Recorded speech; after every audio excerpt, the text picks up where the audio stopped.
समझाने का। बगल में दवा था कुशों का आसन, मेरे भगवान वामन भगवान के, उसमें से एक कुश की सीख निकाली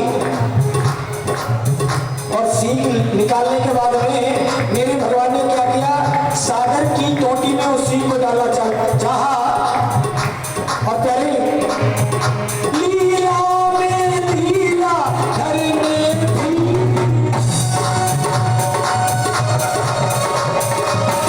लीला कबने दिखला डाली लीला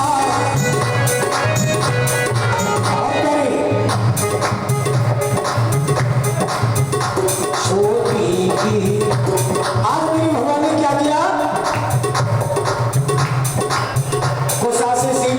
खींचने के बाद में उस सागर की टोटी में मेरे भगवान डालने लगे।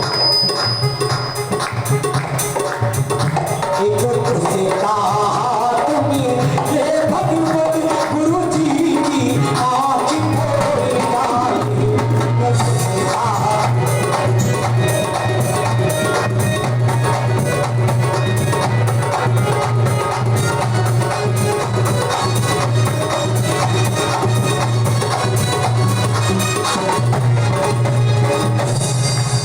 आज गुरुजी टोटी में बैठे, भगवान ने कहा बोले गुरुजी चिंता मत करो, तुम्हारा ट्रीटमेंट मेरे पास है। मेरे भगवान ने क्या किया, बगल में दबा जो कुशों का आसन था उसमें से एक सीख निकाली और सागर की जो टोटी थी उसमें उस सीख को डाला और जैसे ही सीख अंदर गई, गुरुजी का एक तरफ का बाजार बंद और गुरुजी एकदम से उछल करके कूदे, जाकर के सागर से बाहर निकल पड़े। आज बलि राजा कहने लगा, अरे भगवान ये तुमने क्या किया, अरे महाराज ये तुमने क्या किया, हमारे गुरुजी की आपने आंख फोड़ दी। बोले सुनो, गुरु की दृष्टि सदैव एक जैसी होनी चाहिए, लेकिन यहाँ तुम्हारे गुरुजी की दो दृष्टि थी, इसलिए एक दृष्टि मैंने सदा सदा के लिए बंद कर दी। आज से समाज को सदैव एक ही दृष्टि से ये देखेंगे। बोले प्रभु अब तो संकल्प हो गया, अब 3 पैर जमीन नाप लीजिए। बोले चिंता मत कर बलि। बोले पहले ऐसा कर, तू मुझे प्रणाम कर। बलि से मेरे भगवान ने कहा पहले बलि राजा तू मुझे प्रणाम कर। बलि राजा ने जैसे ही मेरे भगवान को प्रणाम किया, भगवान ने विराट रूप धारण कर लिया, बहुत बड़ा आकार। बलि राजा नीचे से झांक करके देखता है तो आज वामन भगवान का चेहरा भी दिखाई नहीं देता, इतने बड़े हो गए मेरे भगवान। बलि राजा सोचने लगा, जब लेन देन की बात हुई थी तब तो ऐसा कोई रूप नहीं था, अब जब लेने की बारी आई तो इतना बड़ा रूप कैसे धारण कर लिया। और भगवान ने नापना आरंभ किया। आज पहला पैर भगवान का ब्रह्मलोक में गया, ब्रह्मा जी ने अपने कमंडल में उस जल से भगवान के अंगूठे को धोया और जिस अंगूठे से गंगा जी का प्रादुर्भाव हुआ, जिनके स्नान मात्र से हमारा तुम्हारा जीवन धन्य होता है, जीवन के सारे संकट दूर होते हैं। और शिव जी के शीश पर है, अभी गाऊंगा नहीं, समझ है। और शिव जी के शीश पर है गंगा की तीव्र धारा, शिव जी के शीश पर है। प्यारे वो गंगा जी हमारा तुम्हारा उद्धार करती है। बोलिए गंगे मैया की। आज 2 ही पैरों में त्रिलोकी को नाप लिया। आज मेरे भगवान ने कहा, अरे राजा बलि, बोले क्या है, बोले देख 2 पैरों में तेरा सब कुछ नाप लिया, अभी 1 पैर मेरा बाकी है, अब पता कहां से नापूं। बोले भगवान रुको। बोले क्यों। बोले ये बताओ दान बड़ा होता है या दानी। बड़ा सुंदर प्रश्न किया। बोले प्रभु आप ये बताइएगा दान बड़ा होता है या दानी। बोले दानी से जो दानी है, दानी से ठीक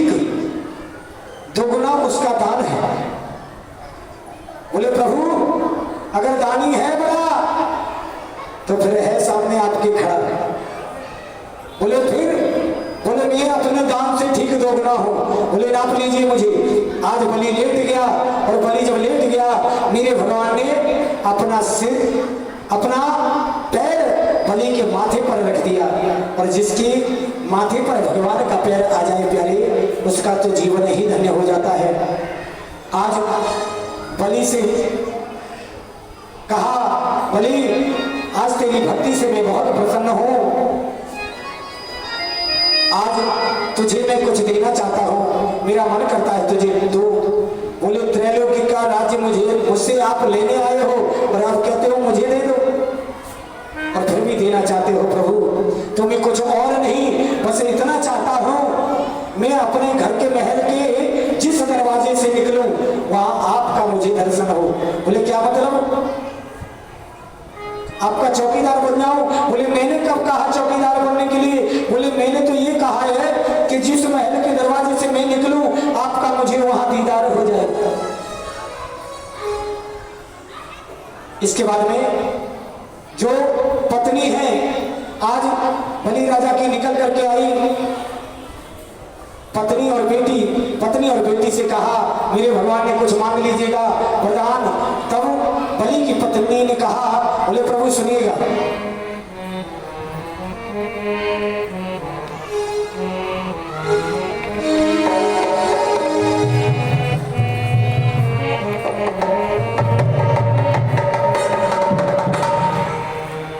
मांगिले राज, मांगिले राज तिहु पुर को, तोहे मांगन होई सो मांगिले राज, मांगिले राज।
अभी रुको, हर काम आप लोगों के हिसाब से नहीं होगा, क्योंकि अभी इस मंच का मालिक मैं हूँ। हर काम की मर्यादा होगी, हर काम मर्यादा से किया जाएगा। चिंता मत करो, आपके मन की करूँगा जरूर, लेकिन अपनी व्यवस्था को, जो कथा की व्यवस्था है वो अमर्यादित न हो पाए। अगर कथा की भाषा शैली अमर्यादित हो गई तो आजकल के शास्त्रियों में और हमें अंतर ही क्या रह जाए। इसलिए भले ही हम आजकल के हैं, लेकिन इस मंच की गरिमा को मैं जानता हूं। सज्जनों, कहा पत्नी ने, अरे बहुत बड़े दानी बनते हो, अभी मेरे पति के सामने बाहें फैला करके मांग रहे थे, अब मुझसे कहते हो कि दाना मांग लो। बेटी से कहा, बेटी तुम कुछ मांग लो। तो जब भगवान वामन के रूप में आए थे, बेटी ने भगवान को जब देखा तो उसके मन में ख्याल आया, हे भगवान आगे चल करके मेरी शादी हो, और जब मेरी शादी हो तो ऐसा नन्हा सा बालक मुझे भगवान दे। तो उसके मन में मातृ भावना जागृत हुई। किसके? जयमाला। और सज्जनों, फिर जब भगवान का करिश्मा उसने देखा, भगवान का किया हुआ कर्म देखा, माने पृथ्वी को बड़ा रूप लेकर के नापा, तब उससे बहुत तेज गुस्सा आया। बोले अगर ऐसा बच्चा हो तो मैं तो उसे जहर पिला करके मार दूं। भगवान ने उसके मन की बात समझी। बोले चिंता मत कर, जब मैं कृष्ण अवतार में आऊंगा, कृष्ण का अवतार लेकर के आऊंगा तो तेरी ये भावना भी पूरी करूंगा, चिंता मत कर। जिसकी कथा कल आप लोगों को सुनने को मिलेगी। सज्जनों, आज लक्ष्मी ने देखा, नारद जी को बुलाया। बोले नारद जी इधर आओ। बोले क्या बात है? बोले ये बताओ भगवान कहाँ है? बोले मैया कैसी की बातें करती हो? अरे मुझ में भगवान, तुम में भगवान, ऊपर भगवान, नीचे भगवान, दाएं भगवान, बाएं भगवान, ऊपर नीचे भगवान, जहां देखो तहां भगवान, और राजा बलि के घर भगवान। बोले राजा बलि के घर भगवान? बोले हाँ। बोले वहां क्या कर रहे हैं? बोले चौकीदारी। और सच बताता हूं, ये जो लक्ष्मी होती है ना, अच्छे अच्छों के दिमाग ठिकाने रखा देती है। आज लक्ष्मी ने सोचा मेरे भगवान चौकीदारी कर रहे हैं, आखिर अपने भगवान को लेकर के कैसे आऊं? तो मेरी लक्ष्मी जी ने क्या किया देखिएगा। मैंने कहा लक्ष्मी अच्छे अच्छों को हिला के रख देती है। लक्ष्मी आती है तो अच्छे अच्छे हिले जाते हैं, और लक्ष्मी जो छोड़ करके जाती है तो अच्छे अच्छे हिले जाते हैं। आज लक्ष्मी जी ने क्या किया, एक रक्षा सूत्र अपने हाथ में लिया, जिसको हमारा राखी बोलते हैं, और पहुंच गई बलि के दरवाजे पर। अरे भैया बलि, ए भैया बलि। बोले क्या बात है? बोले भैया मेरे कोई भाई नहीं है, मैं तुम्हें राखी बांधने के लिए आई हूँ, रक्षा सूत्र बांधने के लिए आई हूँ, रक्षा सूत्र आप मुझसे बनवा लीजिए। बलि ने सोचा मेरी तो कोई बहन नहीं है। बोले बहन तो मेरी बहन हो। बोली अरे भाई सगी ने सही, कम से कम मोह बोली तो हो। बोली मोह बोली बहन हो तो फिर बाहर काहे को खड़ी हो? फिर तो अंदर निकला। अंदर पहुंचे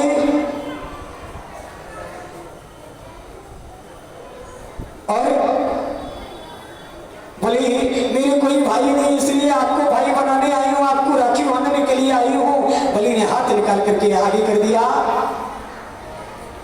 और जैसे ही हाथ पर राखी बांधी, देखो बहनें जब भाई की राखी बांधती है तो भाई की चेहरे की तरफ देखती है ना। यहां पर दो अर्थ होते हैं। एक तो अर्थ ये है, बहन जब भी भाई की राखी बांधती है तो भगवान से भाई के लिए सलामती चाहती है। भगवान मेरे भाई को सदैव सलामत रखना, अपनी कृपा इस पर बनाए रखना। दूसरा भाव, लौकिक दृष्टि के अनुसार जब राखी बांधती है बहन, भाई की मुंह की तरफ देखती है तो आज के लोग ये कहते हैं बहन कुछ मांगना चाहती है, इसलिए मेरी तरफ देख रही है। बोली बहन क्या तुझे चाहिए? राजा बलि ने कहा क्या तुझे चाहिए? जो तू मांगेगी वो तुझे देगी। बोली देगा? बोले हाँ देंगे। बोले देगा? बोले हाँ देंगे। बोले देगा? बोले हाँ देंगे। बोले ये त्रिवाचा क्यों करवा रही है मुझसे? अरे तुझे अपने भाई पर भरोसा नहीं है क्या? बोले भरोसा है। बोले अगर देगा तो सुन, और कुछ नहीं, तेरे महलों की जो गेट पर चौकीदार है बस उसको दे दे। एकदम से खोपड़ी ठनक गई राजा बलि की। बोले बहन, तूने चौकीदार माना है, चौकीदार तो तुझे हम दे देंगे, लेकिन ये बता तू है कौन? लक्ष्मी जी अपने रूप में आ गई। बोले भैया, मैं तेरी बहन लक्ष्मी हूँ, और लक्ष्मी अच्छे अच्छों के दिमाग हिला देती है। आइए प्यारी सी झांकी आप लोगों के बाद बीच में। और देखिए, कल भगवान कृष्ण का जन्म, रामचरितमानस की कथा चलेगी, पूरे दिन सूर्यवंश, चंद्रवंश और सूर्यवंश की कथाएं चलेंगी। भगवान राघवेंद्र का शुभ जन्म होगा और चंद्रवंश की कथाएं सूर्यवंश की चलेंगी, और शाम को कृष्ण का अवतार होगा। एक एक नहीं बल्कि दो दो कल खुशियां हम लोगों के पास में आएंगी। तो ज्यादा से ज्यादा माताओं से, भाइयों से मैं निवेदन करूंगा, ज्यादा से ज्यादा अपने बटुए में पैसे डाल के ला, है ना? हाँ, लाते नहीं है कोई, तभी तो कह रहा हूँ। ठीक है, जैसे व्यवस्था हो, कोई बात नहीं। और कल दो दो अवतार होंगे, बड़ा सुंदर तरीके से यहाँ पर सजावट होगी, क्योंकि मेरे एक एक नहीं बल्कि दो दो भगवान का प्राकट्य होगा। और सभी लोग समय से ठीक 1 बजे कथा पंडाल में पधारे, जिससे समय से कथा का शुभारंभ हो सके। बोलिए गोविंद भगवान की। आइए प्यारी सी झांकी आप लोगों के बीच में। माताओं से मेरा निवेदन है, बीच में से हट जाइए। बेटी, आप लोग बीच में से हट जाइए, इस बच्चे को हटा लेना माताओं। बीच में जगह ज्यादा करो, नहीं तो झांकी की चपेट में आप लोग आ जाओगे, आपको चोट लग जाएगी।